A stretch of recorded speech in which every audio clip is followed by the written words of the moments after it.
ஜோதிட நண்பர்கள் அனைவருக்கும் வணக்கம். இன்னைக்கு நம்ம சேனல்ல என்ன பார்க்க போறோம் அப்படின்னு பாத்தீங்கன்னா, ஜூலை 17ஆம் தேதி வெள்ளிக்கிழமை அன்று ஆடி 1ஆம் நாளானது பிறந்து இருக்கிறதுங்க. பொதுவாகவே ஆடி மாதம் அப்படின்னு சொல்லும் போது இந்த நாள் அம்பாளை வழிபடுவதற்கு ஒரு உகந்த மாதமாகவும் சொல்லி இருக்காங்க. அதாவது அம்மனை வழிபடுவதற்கும் அம்பாளை வழிபடுவதற்கும் ஒரு ஏற்ற மாதமாகவே இந்த மாதம் நிச்சயமா சொல்லி இருக்காங்க. இந்த ஆடி மாதத்தில் தான் நிறைய ஊரில் பார்த்தீங்கன்னா பண்டிகைகளாக கொண்டாடுவாங்க. அதாவது நிறைய ஊரில் பண்டிகை செய்யக்கூடிய ஒரு மாதம் என்ன அப்படின்னு பார்த்தீங்கன்னா ஆடி மாதம் அப்படின்னு சொல்லியிருக்காங்க.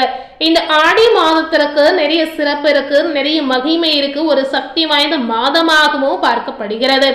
இந்த ஆடி மாதத்தில் பார்த்தீங்கன்னா நிறைய பேருக்கு நிறைய விஷயங்கள் தெரியவில்லை.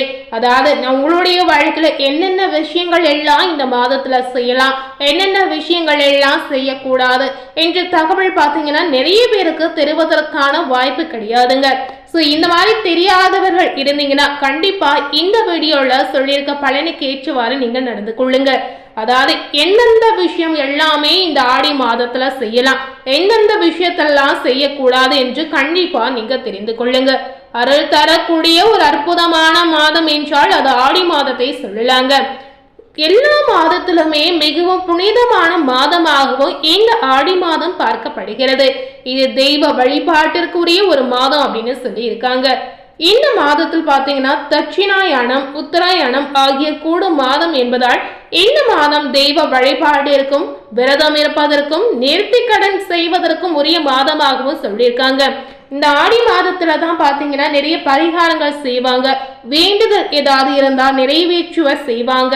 இந்த மாதிரி நேர்த்திக்கடன் செய்வதற்கு ஒரு மாதமாகவும் பார்க்கப்படுகிறது.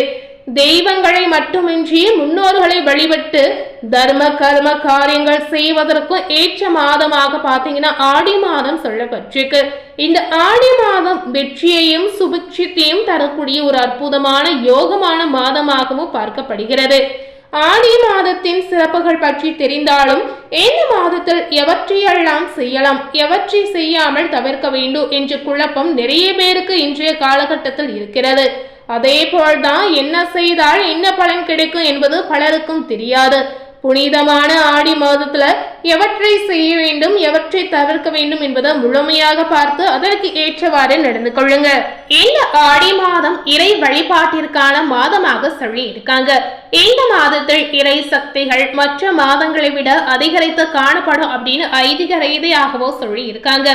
இந்த மாதத்தில் பாத்தீங்கன்னா குல தெய்வ வழிபாடு, கிராம தேவதை வழிபாடு, இஷ்ட தெய்வ வழிபாடு, சிவ வழிபாடு, சக்தி வழிபாடு, திருநாள் வழிபாடு, மகாலட்சுமி வழிபாடு என அனைத்து தெய்வங்களையுமே வழிபடுவதற்கு ஏற்ற மாதமாக சொல்லி இருக்காங்க.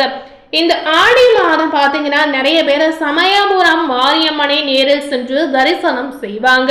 அதாவது மாரியம்மனுக்கு மற்றும் உகந்த மாதம் அப்படின்னு சொல்லவே முடியாதுங்க.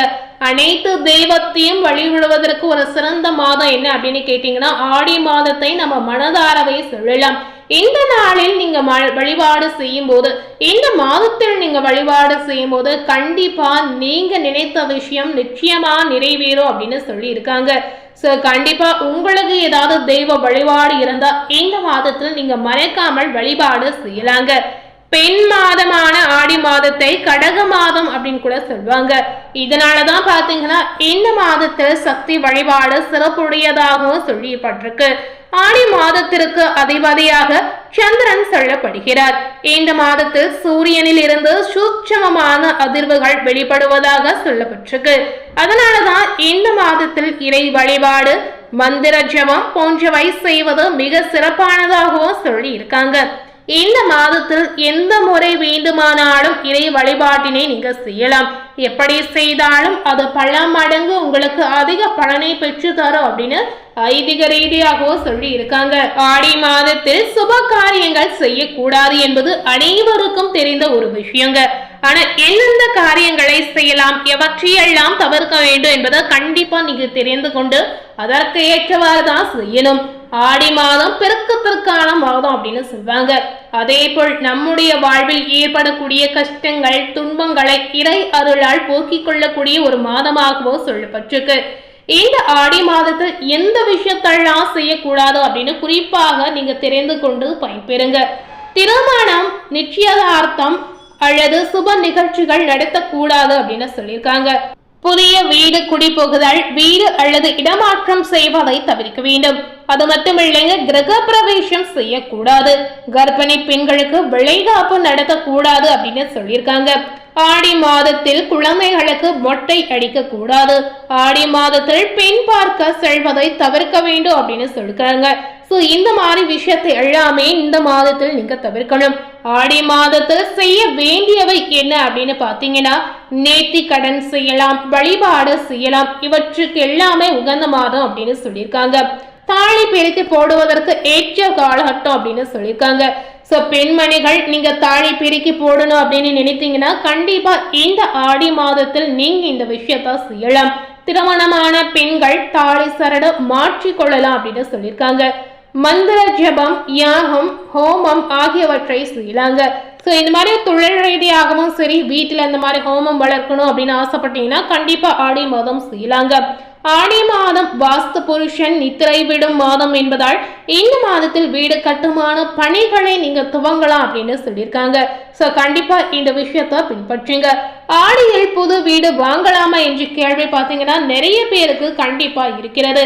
அதாவது ஆடி பேருக்கு அன்று புது வீடு வாங்குவது அல்லது நிலம் வாங்க முன்பணம் கொடுக்கலாம் அப்படின்னு சொல்லியிருக்காங்க. குடும்பத்தில் நோய் நொடிகள் நெருங்காமல் இருக்க பெண்கள் ஆடி மாதத்தில் தினமும் விளக்கேற்றி வழிபாடு செய்யலாம். கூழ் காய்ச்சி அனைவருக்கும் கொடுக்கலாம். உணவு தானம் செய்யலாம், பத்திர தானம் செய்யலாம். இந்த மாதிரி செய்தீங்கன்னா மிக சிறப்பான ஒரு பலன் உங்களுக்கு கிடைக்குங்க. தினமும் மந்திர ஜபம் செய்யலாம். ஆடி மாதத்தில் எந்த மந்திரத்தை ஜபித்தாலும் அது உங்களுக்கு முழுவதுமான ஒரு பலனை பெற்றுக் கொடுக்கும் அப்படின்னு சொல்லியிருக்காங்க. பெண்கள் என்னென்னலாம் செய்யலாம் அப்படின்னு குறிப்பாகவே தெரிந்து கொள்ளுங்க. ஆடி மாதத்தில் விரதம் இருந்தீங்கன்னா வருடம் முழுவதும் சுபமான வாழ்க்கை அமையும் அப்படின்னு சொல்லியிருக்காங்க.